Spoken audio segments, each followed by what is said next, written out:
a ir a Mateo 14, y vamos a leer los primeros 12 versículos. Mateo capítulo 14.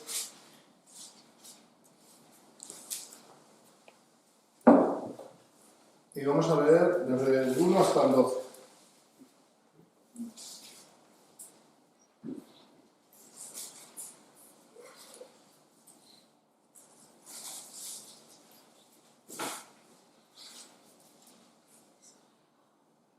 Bueno, empezamos. En aquel tiempo Herodes, el tetrarca, oyó la fama de Jesús y dijo a sus criados: Este es Juan el Bautista, ha resucitado de los muertos, y por eso actúan en él estos poderes. Porque Herodes había prendido a Juan y le había encadenado y metido en la cárcel por causa de Herodías, mujer de Felipe, su hermano. Porque Juan le decía: no te es lícito tenerla. Y Herodes quería matarle, pero temía al pueblo, porque tenían a Juan por profeta.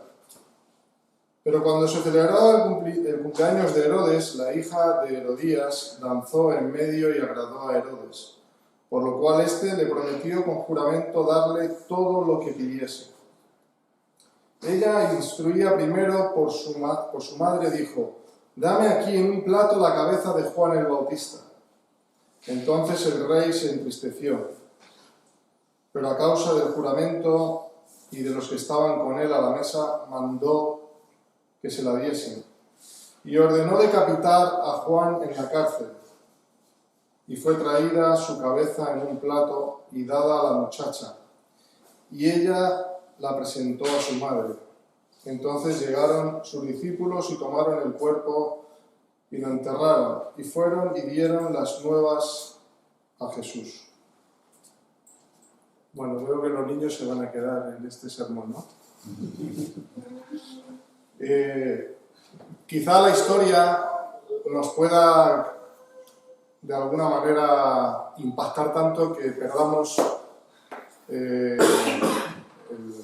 la verdadera importancia de por qué Mateo relata aquí la muerte de Juan el Bautista.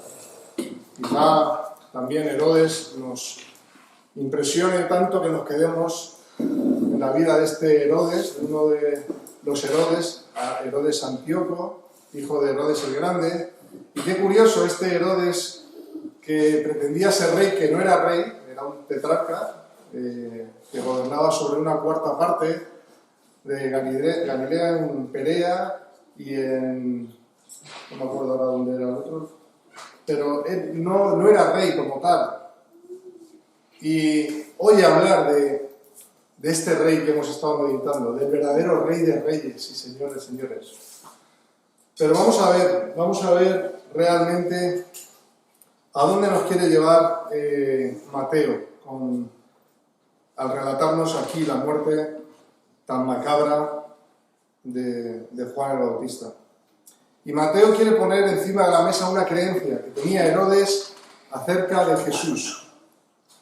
¿Qué pensaba Herodes acerca de Jesús? Pero más que una creencia, es una superstición. Y vamos a ver estas diferencias. Igual que mucha gente hoy que tiene una idea equivocada acerca de Jesús. Y eso es un peligro. Tener una idea errónea acerca de quién era Jesús, que se nos ha dicho hoy, profeta, sacerdote y rey. Fuera de esto hay un peligro muy grande, el mantenerte en una idea errónea acerca de quién era Jesús. ¿Y qué es una superstición? Pues yo he ido al diccionario para daros una definición de esto y dice: es una creencia que no tiene un fundamento racional y que consiste en atribuir carácter mágico o sobrenatural a determinados sucesos o en pensar que determinados hechos proporcionan buena o mala suerte. Así que lo que Mateo nos propone es que Herodes tiene una creencia equivocada sobre Jesús. No tiene fundamento bíblico. Él ha oído y en base a lo que ha oído tiene una fe supersticiosa en Jesús y él declara quién es este Jesús, ¿no? Pero este tipo de fe, como vamos a ver, aparte de no salvar y de no servir para la vida, no te ayudará en el momento de las pruebas que vendrán. Nadie se libra. Igual que no nos libramos de la muerte y de un juicio que vendrá, las pruebas siempre estarán. Y también, como vamos a ver, para los creyentes. Y si cada uno diese su opinión hoy de quién es Jesús para ti, o saliésemos a la plaza y le preguntásemos a la gente quién es Jesús para ti, nos sorprenderíamos mucho. Nos darían todo tipo de opiniones acerca de Jesús. Pero ¿es realmente nuestra opinión sobre Jesús bíblica, en base a una fe bíblica? Una fe que nos va a ayudar a lo largo de la vida para atravesar los valles de sombra, de muerte que vendrán. Como os digo, la vida del cristiano no está exenta de pruebas. Y es más, tenemos comprobado que vienes al Evangelio, te entregas al Señor, te comprometes con la Iglesia, te bautizas y dices, yo quiero servir al Señor. Y empiezan a venir problemas. En muchos casos la familia te rechaza, pierdes el trabajo, te viene una enfermedad, lo que sea, pero todos experimentamos pruebas, porque el enemigo a quien va a atacar es al que está buscando obedecer al Señor y a pegarse a la palabra y obedecer su voluntad. Pero esta fe nos ayudará, como digo, en medio de la tormenta. Y una fe supersticiosa pues depende de las modas, depende de los tiempos, depende de nuestros temores o los de otros. Ahora si empieza a moverse pues, un pensamiento apocalíptico, pues la gente empezará a pensar en la religión o en este Jesús que ellos han oído de oídas. Pero como sabemos, nuestra fe no depende de lo que piense la gente, no depende de las modas, ni de la religión de moda, ni de la filosofía, depende y se fundamenta en la palabra de Dios. Y el texto nos presenta hoy a dos tipos de personas. Uno de ellos es este Herodes Antíoco y otro de ellos es Juan el Bautista. Y el texto lo dividimos en dos partes, el versículo 1 y 2 y la segunda parte, el resto de los versículos hasta el 12. Leemos otra vez el 1 y 2. Dice, en aquel tiempo Herodes el tetrarca oyó la fama de Jesús y dijo a sus criados, este es Juan el Bautista, ha resucitado de los muertos y por eso actúan en él estos poderes.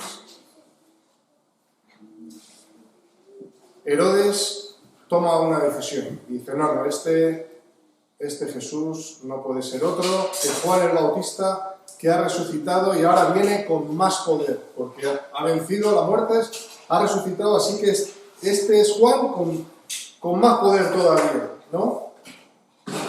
Y ¿este pensamiento era de Herodes o era de lo que él había oído? Este pensamiento también era el que tenía el pueblo acerca de Jesús, como arranca el texto. Y el pueblo también había decidido, como Herodes, no reconocer a este Jesús como realmente quien era y por lo que hacía. Ellos habían llegado a su conclusión, le habían rechazado a Jesús en base a sus milagros, a su sabiduría que sobrepasaba la de cualquier otro hombre, y habían identificado a este Jesús con Juan el Bautista. Y tanto Herodes como el pueblo, como el necio hoy, que dice la palabra, que dice el necio en su corazón, no hay Dios, esa es su conclusión, ¿no? Pues estos son la prueba de que la fe bíblica es un regalo y es un don de Dios por la gracia. Porque viendo, no creyeron. Viendo hacer milagros, no creyeron. Pero sabemos que la fe no depende de ver, sino de creer, de confiar. Jesús le dijo a Tomás, bienaventurados los que no vieron y creyeron, ¿verdad? Y esto fue lo que les condenó, que viendo no creyeron. Dice, por cuanto no habéis creído, ya habéis sido condenados. Y esto es lo que le dijo Jesús a la gente, ¿no? En su momento. Ahora, Herodes ha oído hablar de la fama de Jesús. Y le dijo a sus criados, este es Juan el Bautista, por eso actúan en él estos poderes. En el caso de Herodes, a diferencia de otros, Herodes no había visto, a Jesús no le conocía, no le había visto obrar milagros, tan solo había oído hablar de Jesús, ¿no? Así que la creencia, como digo, por tanto, de Herodes no era una creencia como tal, sino una superstición, pero no era suya, era algo que él se había apropiado. Vamos a ir a Lucas 9, el que quiera, si no, pues puedes escuchar.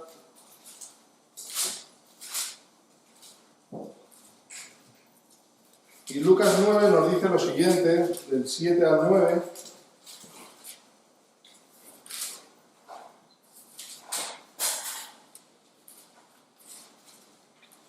Dice, Herodes el tetrarca oyó de todas las cosas que hacía Jesús y estaba perplejo, porque decían algunos, Juan ha resucitado de los muertos. Decían algunos. Otros, Elías ha aparecido. Elías sabemos que no podía ser porque Elías no había muerto. Elías había sido traspuesto, había sido llevado por el Señor. Otros, algún profeta de los antiguos ha resucitado. Y dijo Herodes, a Juan yo le hice decapitar. ¿Quién pues es este de quien oigo tales cosas? Y procuraba verle. Así que vemos a Herodes abrazando una superstición popular y la hace suya, a pesar de no tener un fundamento en la Escritura. Sabían que había de venir un Mesías, como vamos a ver también. Pero él abraza la primera superstición de moda del pueblo y toma su conclusión. De esto atrás podemos ver cómo el pueblo de Nazaret también, como he dicho, identificó incorrectamente a Jesús y por eso le rechazaron. Y un punto importante en nuestro texto es mostrarnos la creencia de Herodes, que no era suya, ¿vale? Que era algo popular acerca de Jesús. A continuación lo que ocurre es que Mateo hace un flashback. También os voy a explicar lo que es un flashback para los que no sepan lo que significa esta palabra. Es una técnica narrativa utilizada en el cine. Estamos muy acostumbrados a ello cuando vemos películas o la literatura, y consiste en intercalar en el desarrollo lineal de la acción secuencias referidas a un tiempo pasado. Aquí el autor está narrando algo que había pasado ya, no que ocurre en aquel momento. Así que, tras afirmar Herodes que este Jesús es Juan el Bautista, Mateo lo que hace es vuelve atrás en la historia y nos lleva a un suceso terrible que hemos leído en base al arresto y la muerte de Juan el Bautista, y por amor a los niños no lo voy a volver a leer. ¿Con qué propósito creéis que el autor hace esto? ¿Por qué nos lleva a un suceso pasado? ¿Cuál es el propósito del autor? ¿Cuál es su intención? Si lo realmente importante es si identificamos a Jesús en base a supersticiones erróneas o le identificamos en base a su palabra. Muchos en el pasado hemos decidido, sin venir a la iglesia, sin leer la Biblia, tomar una decisión acerca de Dios o acerca de Jesús, ¿no? Pues este es realmente el propósito del autor, porque esta superstición se estaba extendiendo y esto tenía un peligro, como lo tiene también en nuestros días. Cuando no hacemos preguntas al texto, lo que hacemos es pues, usar el texto como un pretexto y sacar aplicaciones para nosotros de aquella época a nuestra época, y nos perdemos la esencia, nos perdemos el propósito por el cual el autor nos dejó este pasaje aquí. Algunos enfatizarían aquí, bueno, lo realmente importante en este texto es la valentía de Juan el Bautista de confrontar a alguien como Herodes. Claro, Herodes estaba viviendo con la mujer de su hermano. Se habían casado, pero aún habiéndose casado y habiendo adulterado, se les está denunciando su pecado. Entonces dicen, bueno, pues lo importante aquí es que como creyentes tengamos el valor de confrontar al mundo con su pecado. O podíamos hablar de la importancia del matrimonio en las Escrituras, o podíamos hablar de el adulterio, o podíamos hablar de lo que nosotros pensásemos que es importante en el texto, y no sería incorrecto hablar de estas cosas porque son bíblicas, pero no es de lo que está hablando el autor. Entonces, si cerrásemos la Biblia hoy con estas conclusiones, nos perderíamos el propósito del texto hoy. Lo que vemos realmente en el pasaje es que el autor lo que pretende hacer es que sus lectores rechacen de plano toda superstición acerca de Jesús. En aquel momento y hoy, también para nosotros, pero ya llegaremos al hoy. Estas supersticiones podían seguir circulando y la gente abrazarlas y perderse realmente el conocer a Cristo y el saber quién era realmente el Mesías esperado. Y tú pensarás, ¿cómo es posible esto si tenían muchas evidencias para creer en este Jesús como el Mesías? Bueno, más evidencias que hoy, que tenemos la revelación de la palabra de Dios completa y la gente sigue sin creer, siguen sin conocer al autor de la vida, al autor de la salvación, al Creador. Siguen abrazando todo tipo de ideas. Y el peligro de abrazar una superstición es que te va a servir para lo mismo que le sirvió a Herodes o al pueblo, y es para su propia condenación.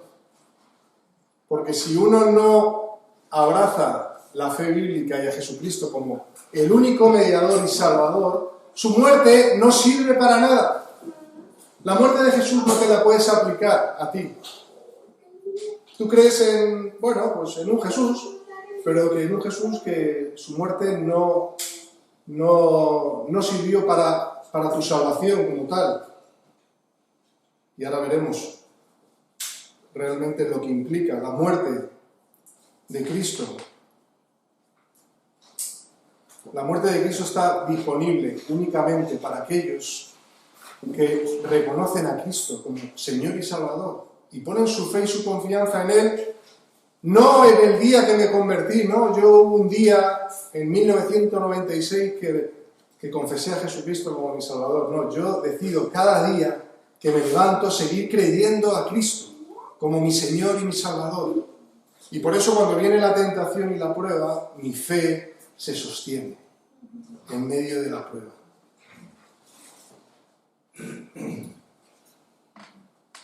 Tú puedes decirme, no, pero es que hay muchas religiones que mencionan a Jesús. Sí, evidentemente, pero ¿qué Jesús? ¿Dónde se fundamenta esa creencia o esa superstición acerca de ese Jesús? Si esa enseñanza sobre ese Jesús no tiene un fundamento bíblico, no sirve para nada. Aunque sea una religión, una creencia de 100 años o más. Sabemos de grupos que piensan que Jesús fue un gran maestro, un iluminado. Incluso esto puede sonar hasta respetuoso. Decirle, no, es que Jesús fue uno más entre otros tantos. No, perdona. La Biblia no dice eso. Otros grupos ponen a Jesús como un Dios con minúscula. No, perdona. Jesús no es un Dios inferior al Padre. Es igual en cuanto a la deidad. 100% Dios, 100% hombre, no podemos explicarlo. Pero no podemos rebajar a Jesús de donde la Biblia le pone. Jesús le dijo a Pedro, ¿quién decís que soy yo? Los hombres ya sé lo que dicen, pero ¿quién decís que soy yo? ¿Y qué le contestó Pedro? Dijo, tú eres el Cristo, el Hijo del Dios viviente. Y la respuesta de Jesús, esto no te lo ha dado, el que pueda responder así no te lo ha dado ni carne ni sangre, sino mi Padre que está en los cielos. El poder reconocer a Cristo es un milagro. Que tú puedas decir, Cristo es mi Señor y mi Salvador, es un milagro. Porque Dios te ha dado el poder reconocerlo, la fe para poder reconocerlo y no moverte de ahí durante toda tu vida.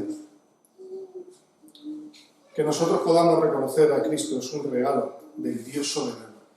No depende de nosotros, no depende de que somos mejores o peores, no depende de lo que dicen algunos, de que Dios sabía de antemano lo que nosotros íbamos a responder o a creer. No, es Dios es el que elige.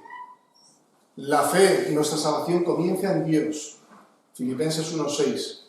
El que comenzó en vosotros la buena obra. No dice que la comenzamos nosotros. No dice que la oveja perdida salió a buscar al pastor, no.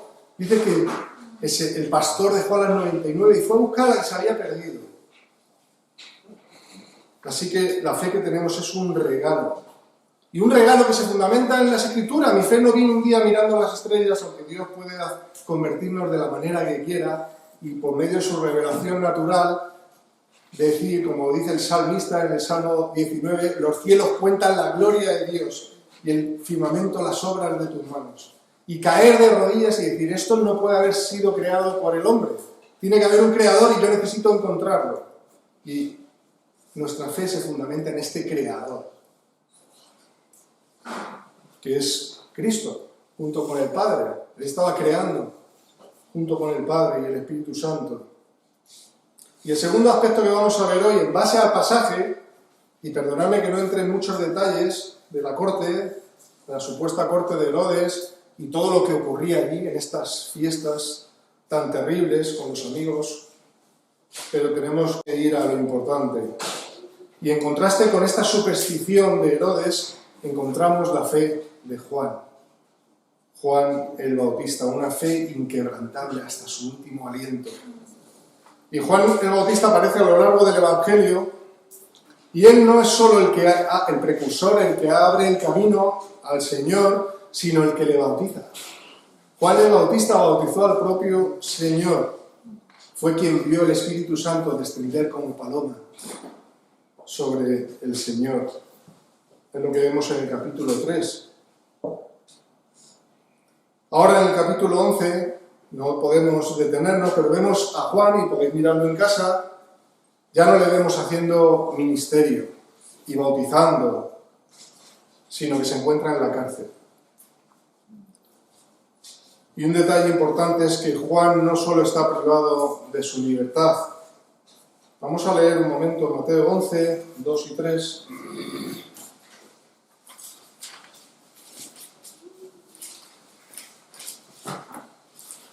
Dice Mateo 11, 2 y 3, y al oír Juan en la cárcel los hechos de Cristo, le envió 2 de sus discípulos para preguntarle, ¿eres tú aquel que había de venir o esperaremos a otro? No sé si os habéis dado cuenta. Yo tardé.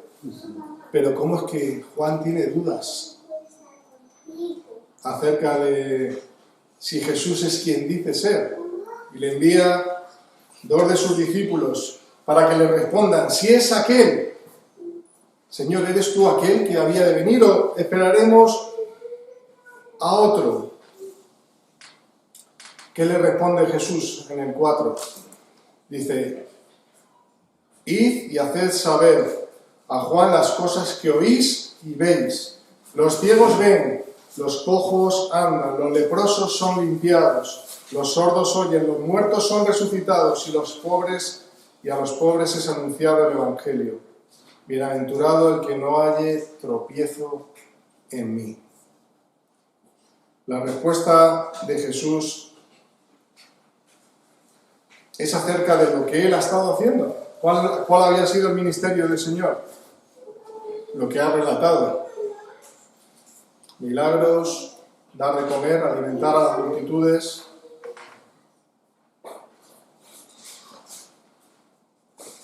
Esto es lo mismo que ha escuchado Herodes, ¿no?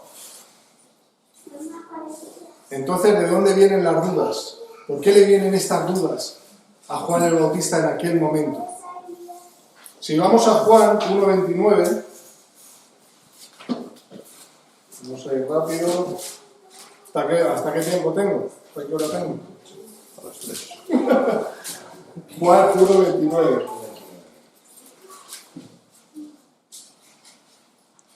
Dice: y el siguiente día vio a Juan a Jesús que venía a él y le dijo: he aquí el Cordero de Dios que quita el pecado del mundo.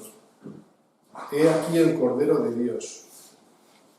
Este es aquel de quien yo dije: después de mí viene un varón, el cual es antes de mí, porque era primero que yo. Si seguimos leyendo el texto, el 31, y yo no le conocía, mas para que fuese manifestado a Israel, por esto vine yo bautizando con agua. También dio Juan testimonio diciendo: vi al Espíritu que descendía del cielo como paloma y permaneció sobre él. Y yo no le conocía, pero el que me envió a bautizar con agua, aquel me dijo: sobre quien veas descender el Espíritu y que permanece sobre él, ese es el que bautiza con el Espíritu Santo. Y yo le vi y he dado testimonio de que este es el Hijo de Dios. Vemos que Juan el Bautista tenía suficiente revelación y luz para saber quién era realmente el Señor. Ahora yo pregunto, ¿por qué sus dudas? ¿De dónde vienen estas dudas? Pues estas dudas vienen de los acontecimientos que están sucediendo. Juan esperaba que estuviesen sucediendo otras cosas. ¿Qué predicaba Juan? Juan estaba predicando el inminente juicio de Dios, es lo que leemos en Mateo 3:10. Dice: y ya también el hacha está puesta a la raíz de los árboles. Por tanto, todo árbol que no da buen fruto es cortado y echado en el fuego. Aquí vemos la imagen del árbol comparándose al hombre, ¿no? Y del juicio que viene sobre los pecadores. Y Juan espera que esto se cumpla, que venga el juicio inmediato sobre los malvados. Pero lo que vemos es que el hacha no está puesta sobre los malvados, sino sobre su propia cabeza, y él no lo sabe.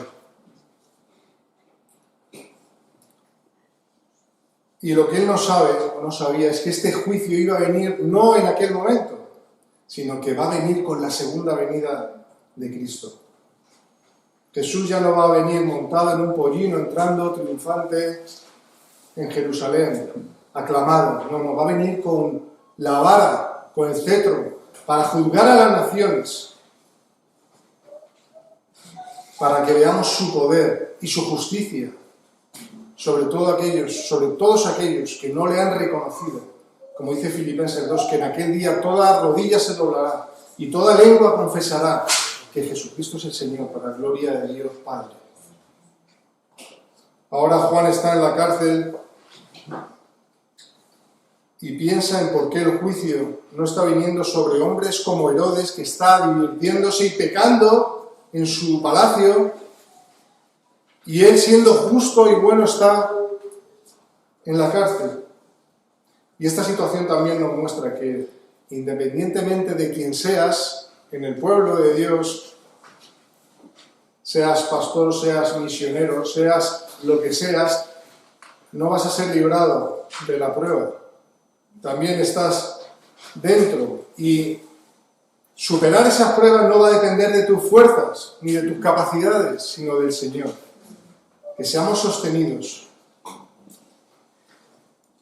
y que nuestra fe no falte y no se tambalee. No depende de nosotros. Si dependiese de nosotros, madre mía, pero depende del Señor, que nos sostiene. Vendrá el momento de la prueba, y vendrán las dudas, y vendrá la oscuridad. Y a diferencia de estos personajes, Juan lo que hace con sus dudas es llevarlas al Señor por medio de estos mensajeros. La respuesta del Señor, como hemos leído, viene de las Escrituras. ¿Y nosotros qué debemos hacer? Pues alzar nuestras voces al Señor cuando vengan las dudas y vengan los temores y los miedos. Pues tenemos que buscar respuesta en el Señor, porque vendrán también de las Escrituras. ¿Qué pasó con las dudas de Juan?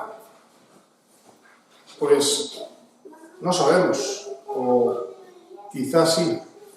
Si volvemos al 11:2, Mateo 11:2, y volvemos a leer.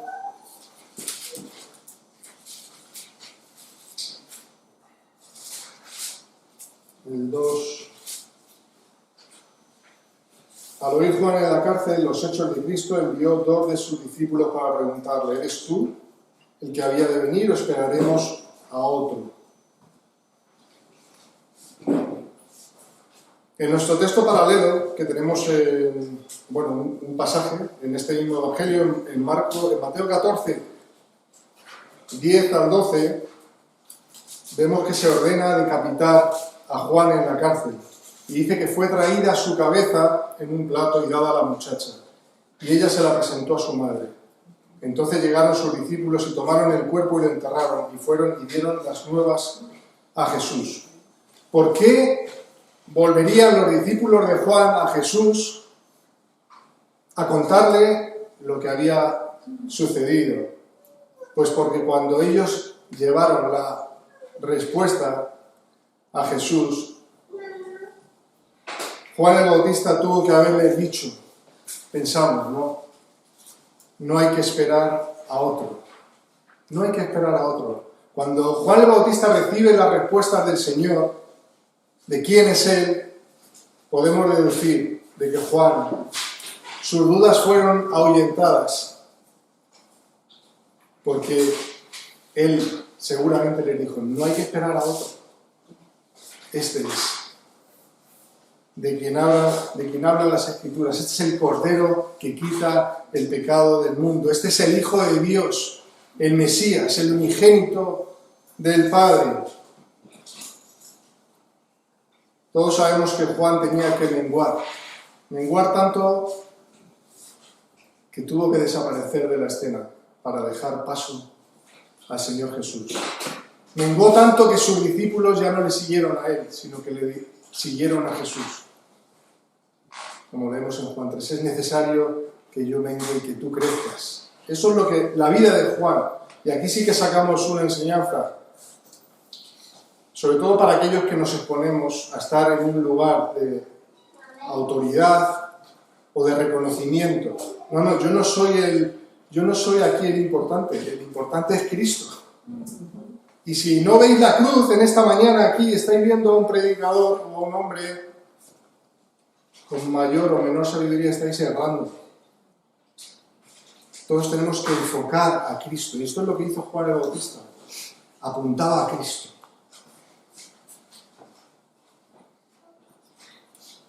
Podemos hablar de otros mártires. El primero de la historia, Esteban, cuando siendo apedreado, siendo apedreado por su fe y habiendo dado testimonio, levantó sus ojos al cielo, lleno del Espíritu Santo.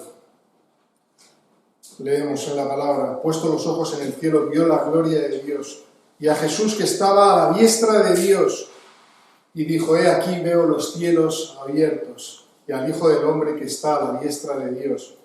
Entonces ellos, dando grandes voces, se taparon los oídos y arremetieron a una contra él. Delante de Saulo de Tarso, del gran Pablo, que luego sería convertido y perseguido. Y también creo que corrió la misma suerte que Juan, ¿no?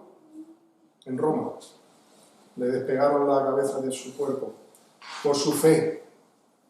La fe de Juan, a diferencia de una fe supersticiosa, pudo salir purificada tras el fuego de la prueba. Estamos completamente seguros. Y esta fe no le salvó de la cárcel, ni siquiera de la muerte, pero sí le salvó de la muerte y de la condenación eterna. Y encontró consuelo por medio de las palabras del Señor. Ni los más ricos como Herodes en sus palacios, ni absolutamente nadie encontrará respuesta y fortaleza cuando venga el momento dramático. Cuando ya la noticia sea, ya no se puede hacer nada, vas a morir. ¿A dónde te vas a agarrar? ¿Dónde se sostiene tu fe? Si no es en la palabra de Dios, nada podrá traer consuelo al corazón del hombre. Le escuchaba hace unos días que si Jesús no llena nuestro corazón, ni el universo entero puede llenarlo. Nada, absolutamente nada de este mundo puede llenar el agujero que tenemos en el corazón, que tiene el tamaño perfecto de Dios. Y en este punto te pregunto, o el Señor te pregunta, ¿quién dices tú que soy yo? ¿Cómo es tu fe? ¿Está sustentada en la palabra? ¿Me puedes demostrar y puedes hablarnos de tu fe en base a la palabra de Dios? ¿O es de lo que has oído, de lo que te han contado? Tan solo la fe que reconoce a Jesús como el Mesías, como el Hijo de Dios hecho hombre, como el Salvador suficiente, el único mediador entre Dios y los hombres. Solo esta fe levanta nuestros ojos al cielo.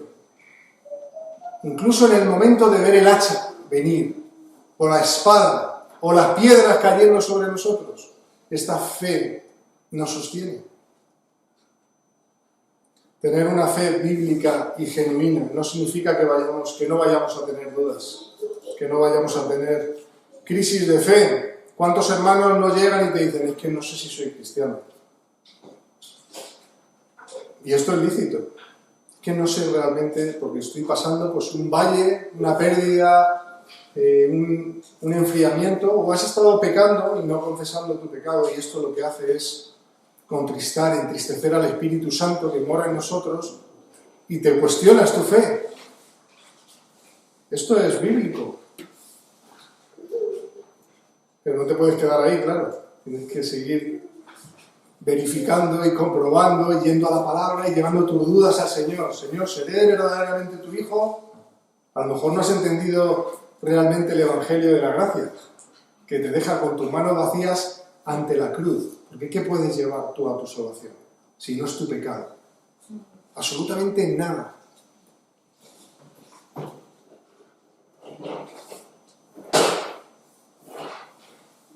Los cristianos siguen muriendo hoy por causa de su fe, más que nunca.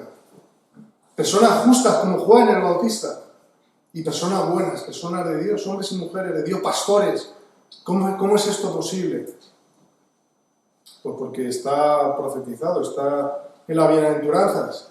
Bienaventurados cuando seáis vituperados por causa de mi nombre, cuando persigan, cuando maten, cuando os echen en la cárcel, cuando quemen vuestras casas. Pero el Señor nos ha prometido que estará todos los días con nosotros, hasta el fin del mundo. Y nos sostendrá, Él nos sostendrá nuestra fe. Lo que pasa es que a veces pensamos que Cristo ya tiene bastante con la cruz, ahora me corresponde a mí llevar las cargas. No. Jesús no solo lleva toda la ira de Dios sobre la humanidad, sobre el pecado de todos los hombres, sino que quiere llevar nuestras cargas. Echar toda vuestra ansiedad sobre Él, que Él tiene cuidado de vosotros. Esto es un pasaje que ignoramos. Por nada estéis afanosos, sino sean conocidas vuestras peticiones delante de Él. Y nada, estamos afanados y preocupados. Pero el Señor ha prometido cubrir todas nuestras necesidades, llevar todas nuestras ansiedades, nuestras luchas, y no terminamos de creérnoslo. ¿Cómo aplicamos entonces este pasaje? En base a lo que hemos escuchado, pues este texto, o la exposición de este texto, nos lleva a reconocer una fe bíblica, una fe que reconoce a Cristo como quien realmente es, como el Mesías. Una fe que se rinde ante Jesucristo como el Hijo de Dios. Muchos dicen, no, Jesús es mi Salvador. Pero ¿y cuando le digo, pero si no vives conforme a pide tu Señor? O sea, tu vida, tu manera de vivir no se corresponde a lo que Dios está diciendo en su palabra. Entonces, Cristo es Salvador, pero no es Señor de tu vida. No. Cristo tiene que ser Señor, Salvador y Señor. Y nuestro testimonio tiene que ser en base a lo que Él pide en su palabra. Una fe bíblica no se apropia de supersticiones, de la calle, de los tiempos. No se cautiva por por lo que dice determinada religión o creencia. No, no. Vamos a la palabra. En las dos diferentes creencias que hemos visto, déjame darte un último ejemplo. En Lucas 23, 8, que es importante para conectar todo esto.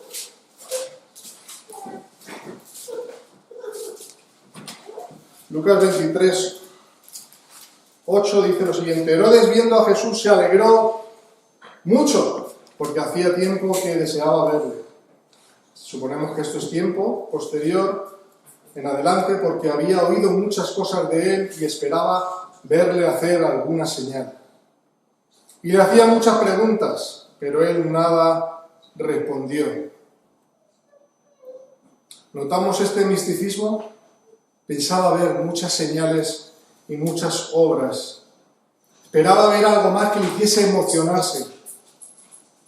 Hay gente que viene a la iglesia para emocionarse. Y cuando no se emocionan dicen, no, me voy de la iglesia, me voy a otra iglesia porque la vuestra no me emociona. O no siento un calambre. Habría que preguntarles si les pasa en casa, si en casa se emocionan o no. Solamente piensan emocionarse en la iglesia. Esto no es una fe bíblica. La fe bíblica no habla de emociones. O sea, Dios no anula nuestras emociones y nuestros sentimientos, pero no puedes basar tu fe en un emocionalismo o en un sentimentalismo. La adoración es privada y pública, y un día pues estás más cerca o te emocionan más las alabanzas o una oración de alguien te impacta o la palabra, y otro día pues vienes más frío. Pero vemos el misticismo de Herodes, ¿no? Él quería emocionarse. Y los principales sacerdotes y los escribas acusaban a Jesús con gran vehemencia, dice el texto. Entonces Herodes con sus soldados le menospreció y le escarneció, vistiéndole con ropa espléndida, y le envió ¿a quién? A Pilato. Él no podía hacer nada. Él se tenía que someter a los romanos. Por eso envía a Jesús a Pilato. Herodes pasa del menosprecio y de la superstición, sin fundamento, a abandonar toda creencia acerca de Jesús. Sus ambiciones caprichosas no se habían cumplido. Jesús no le concedió este show ante su presencia. Y se acabó su creencia sobre Jesús. Si Cristo no lo es todo y tu fe no está fundamentada en el señorío de Cristo como tu único Señor y Salvador, tus creencias no van a sostenerte. Ni el fuego de la prueba va a pasar tu fe, ni el día del juicio, cuando seas confrontado con el Dios creador. En aquel juicio que todos tendremos, tanto creyentes como no creyentes, todos daremos cuenta de nuestra vida y de nuestra decisión de este Jesús. ¿Quién decidimos nosotros que fue Jesús en mi vida? Si no conoces a este Jesús bíblico, hoy te invito y clamamos al Señor para que te lleve a buscar la única fe que te puede salvar, que tiene sustento y soporte en la palabra revelada, no en lo que otros digan, de verdad. O sea, algo que no terminamos de hacer es ir a las Escrituras cada semana. No nos vale un versículo que nos guste, fuera de su contexto. Eso, bueno, a los niños está bien, pero nosotros no podríamos vivir con una hoja de lechuga o con una gamba, comernos el plato entero. Tenemos que leer porciones grandes de la Biblia, interpretarlas a la luz de toda la Biblia. Por eso tenemos que conocerlas, de su contexto más cercano, posterior. En Cristo el pecador haya perdón para sus pecados. Y esto es lo que nos da la seguridad de salvación.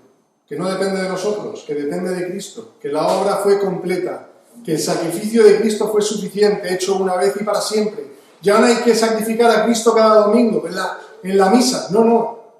Cristo ya fue sacrificado una vez y para siempre. El pan y el vino es un recordatorio, como se nos explicará posiblemente.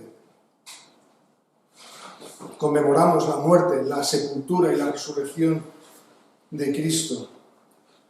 Y este sacrificio seguro nos permite descansar y vivir confiados y tranquilos hasta que Él venga o hasta que nos llame a su presencia, hasta que venga el hacha o las piedras, y posiblemente vendrán. Y si seguimos acomodados, en nuestra vida cristiana vendrá la persecución. Y veremos si nuestra fe se sostiene en base a la palabra, o bueno, o no éramos tan creyentes. Como pasó una vez en una reunión que entraron unos encapuchados con unas pistolas y dijeron: vamos a matar a todos los que son creyentes. Si no eres creyente te puedes ir. Y se levantó gran parte de la iglesia y se fueron. Y cuando se fueron, cerraron la puerta, se quitaron las máscaras y dijeron: ahora podemos alabar al Señor. Porque no eran asesinos, eran creyentes en un contexto de persecución. Esto nos suena gracioso, pero puede que cuando llegue la persecución no nos suene tan gracioso.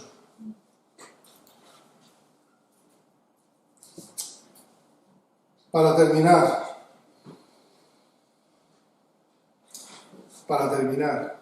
Juan el Bautista tuvo que menguar, como he dicho, para que Cristo fuese glorificado en su vida. Si nuestra fe es bíblica, Cristo va a ser glorificado en nuestra vida o en nuestra muerte, como también leemos en la palabra. Dice que Dios demuestra su amor por nosotros en esto, en que cuando todavía éramos pecadores, Cristo murió por nosotros. Tú puedes apropiarte de este sacrificio, un sacrificio mucho mayor que el de Juan, que sirvió para expiar nuestros pecados. Y hoy es una oferta del Señor por medio de su Evangelio, que te dice: aprópiate de la sangre que puede limpiar tus pecados y cambiar tu vida, y experimentar la salvación y al Espíritu Santo de Dios viviendo en ti, dándote el poder de vivir cada día con Cristo hasta que Él venga. Pues a Él sea toda la gloria y la honra por los siglos de los siglos. Amén.